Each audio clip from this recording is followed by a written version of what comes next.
मित्रों, तुष्टीकरण ही कांग्रेस की, टीएमसी जैसी पार्टियों की खुराक और खाद पानी है।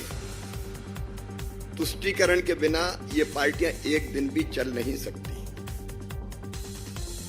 सिर्फ अपने वोट बैंक को बनाए रखने के लिए ओबीसी का आरक्षण छीनकर एक विशेष धर्म के लोगों को देना, क्या यह न्याय संगत है? पश्चिम बंगाल में ममता बनर्जी उनकी वोट बैंक की राजनीति पर अब माननीय हाई कोर्ट ने तमाचा मारा है। हाई कोर्ट से उनको फटकार मिली है।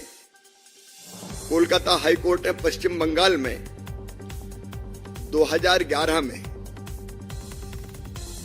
2010 के बाद से जो अल्पसंख्यकों को ओबीसी सर्टिफिकेट जारी किए थे, कई जातियों को जारी किए थे, वो सारे के सारे रद्द करने का फैसला सुनाया है। सत्ता संभालते ही ममता जी ने वोट बैंक की राजनीति की और ओबीसी सर्टिफिकेट बांग्लादेशी और रोहिंग्याओं तक के बना दिए गए। 118 जातियों को ओबीसी श्रेणी में डाला और बिना किसी नियम का पालन करते हुए अल्पसंख्यकों को भी ओबीसी के सर्टिफिकेट जारी कर दिए गए, जिसे पश्चिम बंगाल के हाई कोर्ट ने असंवैधानिक बताया है और उसे रद्द करने का फैसला लिया है। मित्रों, सिर्फ वोट बैंक की राजनीति करने वाली ममता जी की कलई खुल गई है, लेकिन तुष्टीकरण पर उतारू ममता बनर्जी हाई कोर्ट के फैसले को मानने के बजाय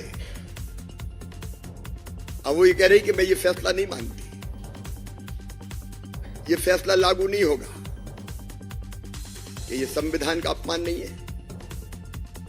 ममता बनर्जी अपने आप को समझती क्या है? क्या वो संविधान के ऊपर है?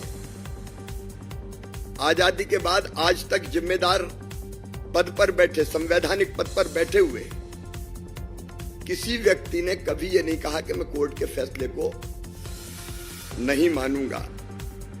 ये अहंकार की और अराजकता की पराकाष्ठा है।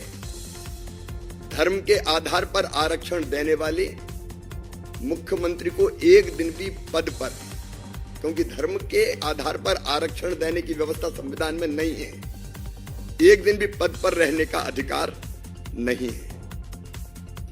मित्रों, कल राहुल गांधी जी ने भी एक बड़ा सच स्वीकार किया। उन्होंने स्वयं ये कहा एक कार्यक्रम में जिसका नाम था संविधान सम्मान सम्मेलन, उन्होंने साफ कहा कि पूरा सिस्टम लोअर कास्ट के खिलाफ है। मैं अंदर रह के सिस्टम को देख रहा हूं।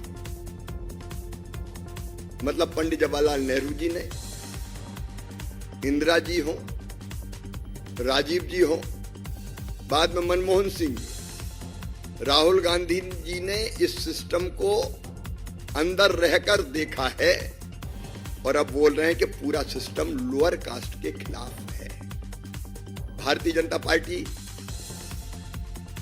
पिछले कई सालों से यह कह रही है कांग्रेस गरीब विरोधी है, कांग्रेस दलित विरोधी है, कांग्रेस आदिवासी विरोधी है, कांग्रेस पिछड़े वर्ग की विरोधी है।